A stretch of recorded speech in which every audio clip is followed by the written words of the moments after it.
Olá pessoal, sejam bem-vindos a mais um Momento Político, o programa de entrevistas aqui do Grupo O Hoje.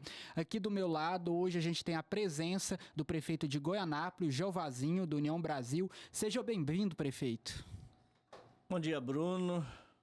A gente está aqui para dizer que é uma alegria poder participar aí desse programa. Mais uma vez, falar das boas coisas da nossa querida cidade de Goianápolis. Eu que agradeço a presença, prefeito, aqui no nome do nosso CEO, José Laércio, porque a gente sabe que a agenda dos prefeitos são meio corrida, né? A agenda política, né? Então, assim, para começar o programa de hoje, eu gostaria de perguntar, porque recentemente a nossa equipe esteve naquele evento que teve, não sei se o senhor participou, da AGM e da FGM no Centro de Convenções, o encontro dos prefeitos. E a gente escutou uma reclamação muito grande de questão de falta de recursos, tanto estaduais quanto federais, né? As emendas e tudo mais. Como que está a situação fiscal hoje de Goianápolis? Não, sem dúvida. Esse ano de 2025, eu já estou à frente da prefeitura já por algumas vezes. Tive 13 anos à frente da prefeitura de Goianápolis e 2025 foi o ano que eu tive mais dificuldade, a questão de recursos. Não sei se os recursos diminuiu. 2025 foi um ano bem atípico. A gente, para fechar as contas nesse ano de 2025, não foi fácil. Foi um ano bem complicado. Hoje, como que está a questão da sua comunicação, né, com sua base de apoio, junto ao governo do estado e ao governo federal? Porque geralmente os municípios eles têm sempre um deputado estadual, né, e um deputado federal. Como que tá quem que intermedia lá no caso de Goianápolis? Não, hoje o relacionamento nosso com o estado é muito bom, com o governador, com a base do governo. Temos aqui um bom deputado que nos representa, o deputado Wagner Neto, que nos representa bem em Goianápolis. E na questão federal, o deputado Célio Silveira, um deputado bom que me ajuda muito, tem destinado boas emendas para Goianápolis. Temos os senadores também que nos ajudam, então Goianápolis está bem representado hoje.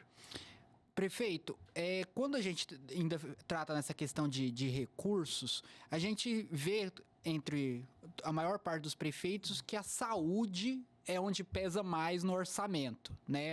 É quase como, vamos dizer assim, um buraco negro. Como que está a saúde hoje em Goianápolis? Como que está sendo os investimentos em Goianápolis? Sem dúvida, saúde e educação hoje, praticamente a gente gasta metade do orçamento, né, com saúde e educação. E hoje Goianápolis, a saúde é referência. Eu costumo dizer que dificilmente uma cidade tem uma boa saúde igual tem em Goianápolis. Nessa gestão passada nós construímos um hospital novo, nós temos um centro de especialidade médica onde temos lá 20 especialistas, temos as equipes de ESFs bem estruturadas, inclusive estamos construindo mais 2 unidades agora, já com a obra bem avançada. Temos a base do SAMU, temos ambulância que transporta, veículos que transportam pessoal para Goiânia e outras cidades para fazer os exames. Então, acredito que nós gastamos 30% com saúde em Goianápolis. Ainda na área da saúde, a gente também teve recentemente recentemente, assim, alguns anos atrás, a questão do piso da enfermagem, que foi aprovado pelo Congresso Nacional e aumentou muito o custo da folha das prefeituras. Lá, como que está a situação do piso da enfermagem em Goianápolis? Está sendo pago? Porque ficou combinado que o governo federal, via Ministério da Saúde, ele ia passar um recurso para completar essa questão da folha. Lá como que tá essa situação do piso da enfermagem em Goianápolis? Esse é um dos grandes problemas que eu vejo para os prefeitos futuramente. São os pisos. Piso da educação, piso da enfermagem. Vão criando outros pisos sem apontar uma fonte de recurso de custeio para custear esses pisos. Eu vejo isso como um grande problema futuramente, porque às vezes a matéria é enviada lá para a Câmara, o parlamentar fica com medo de votar contra, acaba votando a favor. E vai dificultando cada vez mais a situação dos prefeitos, vai comprometendo cada vez mais a receita. E recentemente, prefeito, tocando ainda nesse assunto, questão de criar despesas e não indicar as receitas, a gente viu que o Congresso Nacional, agora no final do ano, ele aprovou o aumento da isenção do imposto de renda, né? Agora é para até quem ganha R$ 5.000. E a gente sabe que uma parte desse valor, ele vai para as prefeituras, né? O senhor já pediu para a sua Secretaria de Finanças da Fazenda avaliar qual que vai ser o impacto em Goianápolis dessa mudança? Estamos fazendo isso agora, mas já temos uma grande preocupação para 2027. Temos uma grande preocupação, porque até hoje a gente não conseguiu a entender realmente como vai ser a distribuição desses recursos. E vão isentar algumas coisas, né? Então a gente teme que 2027 seja um ano bem complicado para as prefeituras. Prefeito, para a gente também falar um pouco de questão política, o senhor é do União Brasil, filiado à União Brasil, que é o partido do governador Ronaldo Caiado, que tem como pré-candidato hoje ao governo, como sucessor, o vice-governador Daniel Vilela, do MDB. E na eleição passada, você teve como opositor um candidato do PL, né, ligado ao senador Wilder Moraes. Como que você está avaliando esse cenário eleitoral para 2026? Você acredita que pode ter uma aliança agora entre União Brasil, PL e MDB? Como que você está avaliando isso aí?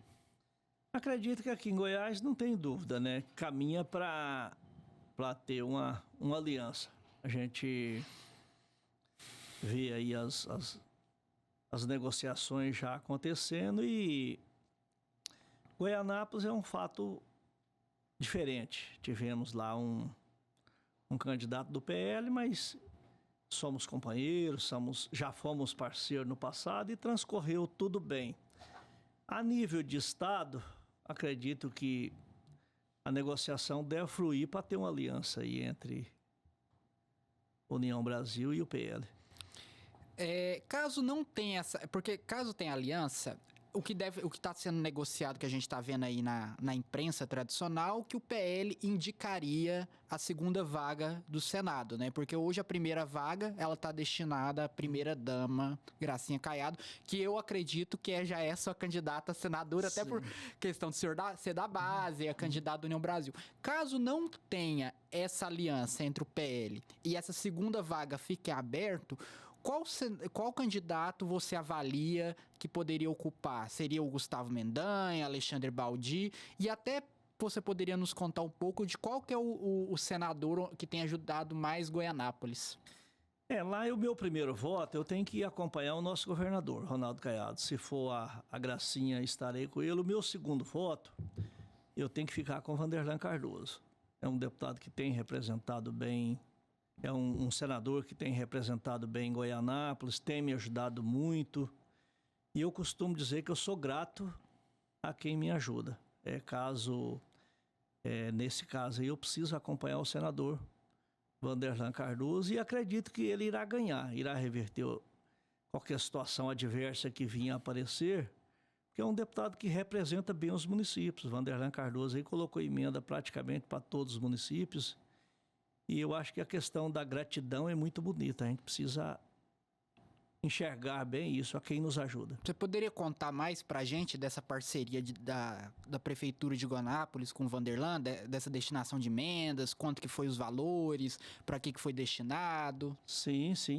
Vanderlan tem me ajudado muito. Vanderlan já me arrumou mais de 5 milhões lá nesse mandato passado.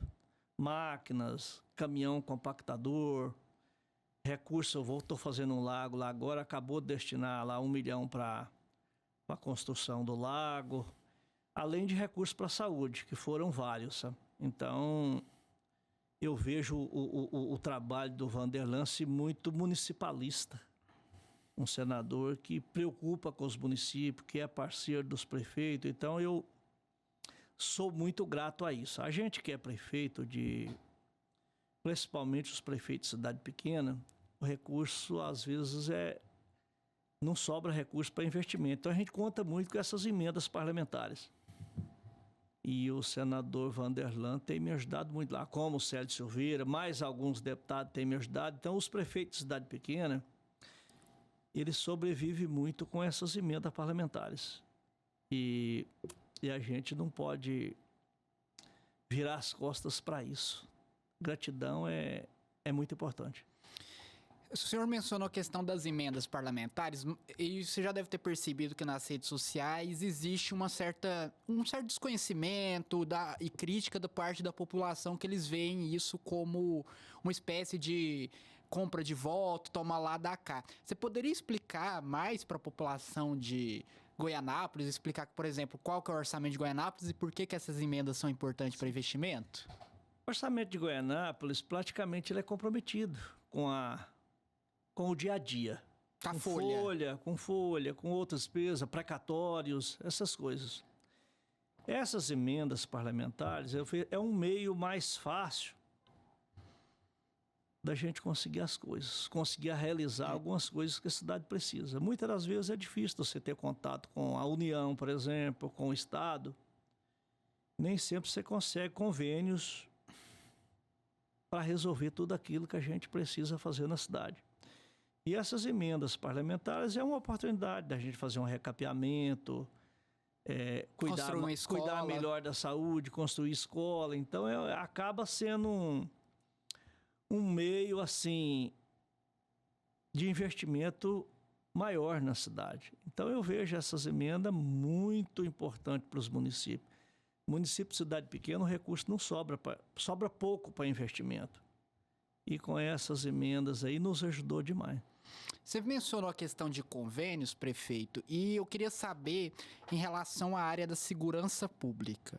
Porque a gente sabe que o governador Ronaldo Caiado ele é pré-candidato a presidente com esse discurso de segurança pública, que o bandido muda de estado, muda de profissão. E eu queria saber como que ficou, porque assim, praticamente é consenso dos prefeitos que a gente já recebeu aqui, já recebemos prefeitos do entorno, da região sudoeste, que teve uma melhora substancial na segurança pública com o governador Ronaldo Caiado. O que foi a mudança que teve lá especificamente em Goianápolis? Aumentou o número de viaturas que ficam lá? Teve a instalação de alguma delegacia ou de uma prisão? Como que ficou a questão da segurança pública em Goianápolis? Aí é o top, né? Eu falo que questão da segurança pública é o top do governo. Eu costumo até ter uma brincadeira, dizer que se o governador não me ajudasse nada, só na questão da segurança pública, eu já votaria nele.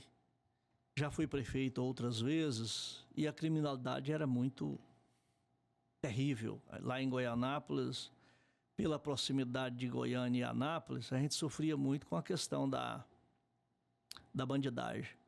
O povo saía daqui de Anápolis para roubar em Goianápolis? Saía de Goiânia, de Anápolis, de Aparecida para roubar em Goianápolis. Goianápolis é uma cidade diferente, uma frota de carro muito boa, então a gente sofria demais com roubo de carro em Goianápolis. Depois que o Ronaldo Caiado assumiu o governo, isso acabou. Não tem mais roubo de carro, não tem mais roubo de residência, roubo de celular, acabou. Então a gente vive realmente uma tranquilidade aqui em Goiás. E eu converso muito com os outros prefeitos, não é só Goianápolis, é o estado inteiro. Até brinco, isso precisava ser levado para o Brasil inteiro. Tinha um sonho de ver o Ronaldo Caiado governador para levar isso para o Brasil inteiro. Ia ser o top, nós íamos viver num país de primeiro mundo na questão de segurança pública. Então eu vejo isso com alegria, não podemos perder isso. Não podemos perder, isso me preocupa muito. Prefeito, um trecho dessa sua fala agora me chamou a atenção da questão de frotas de veículos, né? Que você mencionou que a frota de veículo em Goianápolis é muito boa. E uma cidade, para ter uma frota boa, que chame a atenção dos bandidos, quer dizer que é uma cidade que tem uma economia pujante, né? E Goianápolis ela é conhecida como a capital do tomate. Eu queria saber do senhor como que tá essa situação da economia local. Porque, assim, o tomate, ele é apenas comercializado in natura? Como que está sendo a questão de se tem algum processo de industrialização já? Se teve uma atração de investimento novo para o seu município? Como que está essa questão da economia em Goianápolis? A economia nossa hoje é boa. A economia de Goianápolis hoje é uma cidade tranquila. Goianápolis não tem desemprego. Diversificou. Temos o tomate, que ainda é o a maior fonte de emprego, mas temos indústrias grandes que funcionam em Goianápolis. Então, Goianápolis hoje é uma cidade praticamente desemprego zero. Algumas pessoas que não conseguiram se preparar para isso, ainda tem, mas para o público masculino não tem desemprego. E para as mulheres também, praticamente, desemprego é bem pouco. O tomate vem inovando. Os produtores vêm inovando cada dia mais. A produtividade aumentou. Goianápolis até diminuiu um pouco a área plantada. Mas o ganho da tecnologia em produtividade Inclusive, eu até demais. vou abrir um parêntese, gente, aqui, porque eu já tive a oportunidade. Meu pai é prestador de serviço e ele vira e mexe, ele participa lá da festa do tomate. Sim. E nessa última que ele teve a oportunidade de trazer uma geleia de tomate, meio agridoce, Sim. sabe? Mas eu passava aquilo na torrada, que o trem era bom demais, gente. Quem não teve a oportunidade de participar da festa do tomate, vai lá que vale a pena. Mas pode continuar, prefeito. Já estamos preparando já a nova festa do tomate. E quando que é? Em julho, na segunda julho. quinzena de julho. É a principal festa da cidade, né? É a principal festa. Ela é uma festa, 5 dias de festa, uma festa onde atrai turista aí praticamente quase do estado inteiro. Sabe? Muita gente vai visitar a nossa festa do tomate. Prefeito, para a gente encerrar, eu queria saber que você fizesse uma colocação geral, um panorama geral do que você pretende fazer nesses próximos anos de mandato, né? Você tem mais aí 3 anos pela frente. E se você já está discutindo a questão de... Porque é igual o caso do governador Ronaldo Caiado, né? Chega no segundo mandato, você quer que tenha a continuidade do seu trabalho, mas como no Brasil só pode ter 2 mandatos, eu queria saber de você se já está sondando o vice para assumir, como que está sendo a sua atuação política, logo depois que você entregar esse segundo mandato, o que você pretende fazer como investimento e questão de sucessor político? Investimento, a gente tem investido bem na cidade. Nosso principal objetivo é recapear toda a cidade, deixar as ruas mais bonitas, arrumar as praças, investimento bom em educação e estamos construindo lá uma escola e temos mais uma outra para ser licitada agora, 2 unidades de saúde, aparelhar bem o hospital já está praticamente aparelhado, só falta ligar uma subestação de energia para a gente dar o funcionamento 100%. Depende mais da Equatorial agora que da prefeitura. Isso. Iremos implantar as cirurgias eletivas agora lá em Goianápolis. Cuidar bem do produtor rural. Estamos fazendo, em parceria com o nosso governador, estamos fazendo agora 6 pontes de concreto. As pontes nossas lá ainda é meio precária em alguns locais. Estamos fazendo agora 6 pontes de concreto. E temos um problema sério lá em Goianápolis, que é as erosões. Nós temos a cidade de Goianápolis, é uma cidade no alto, então onde escoa as águas, formou erosão. Temos 6 erosões grandes lá e o nosso objetivo é buscar recursos para ir resolvendo essas questões dessas erosões. É um problema que precisa de investimento alto, mas estamos contando aí com a ajuda do governador, buscando recursos em Brasília para tentar resolver essas questões. E esse é o nosso principal objetivo. Com relação a novas eleições, eu acho que o principal objetivo nosso lá é unir a base. A gente sabe que às vezes tem uns 3, 4 candidatos que almejam ser prefeito. Política tem muita vaidade, né, prefeito? Muita gente querendo ser prefeito. Se a gente conseguir unir a base, acredito que tranquilamente sairemos vitoriosos e vamos continuar. O seu perfil é de diálogo. Conversar, diálogo se reconhecer quando o outro está melhor, reconhecer quando está mais bem nas pesquisas. Acho que esse é o principal objetivo. Se unir, não perde. Com união, não se perde política. Você perde quando tem um racha no grupo, as vaidades, isso atrapalha. O senhor mesmo foi eleito com 75% dos votos, não foi isso? 75,63% dos votos, com 3 candidatos a prefeito. Uma votação expressiva. Então, gente, esse foi um momento político do Grupo U Hoje. Para você que não nos segue, pode seguir, se inscrever aqui no canal para se manter bem informado. E, prefeito, tem mais alguma colocação final para o telespectador de Goianápolis que está nos acompanhando? Apenas Se agradecer. quiser falar para a câmera, fica à vontade. Agradecer ao Bruno aqui, ao Jornal Hoje, agradecer à população de Goianápolis pelo carinho, o respeito. O meu slogan sempre foi, Bruno, cuidar do cidadão. E a gente tem procurado fazer isso, cuidar do cidadão goianapolino com carinho, com respeito, com muita humildade, para que possamos construir uma cidade cada dia melhor. Esse é o nosso objetivo. E a gente se sente honrado em ser prefeito de Goianápolis, honrado em representar aquela cidade maravilhosa. Eu costumo dizer que a melhor cidade do mundo é Goianápolis. E com esse objetivo iremos, até o último dia, trabalhar sempre para a nossa querida cidade com muito carinho, muita humildade, trabalhando sempre para construir uma cidade melhor. E a gente aqui do grupo hoje gostaria de agradecer novamente sua presença e esperar que você retorne até para contar para a gente quais investimentos já foram concluídos e quais ainda vai ficar um pouquinho mais para frente. Tá bom, prefeito? Obrigado.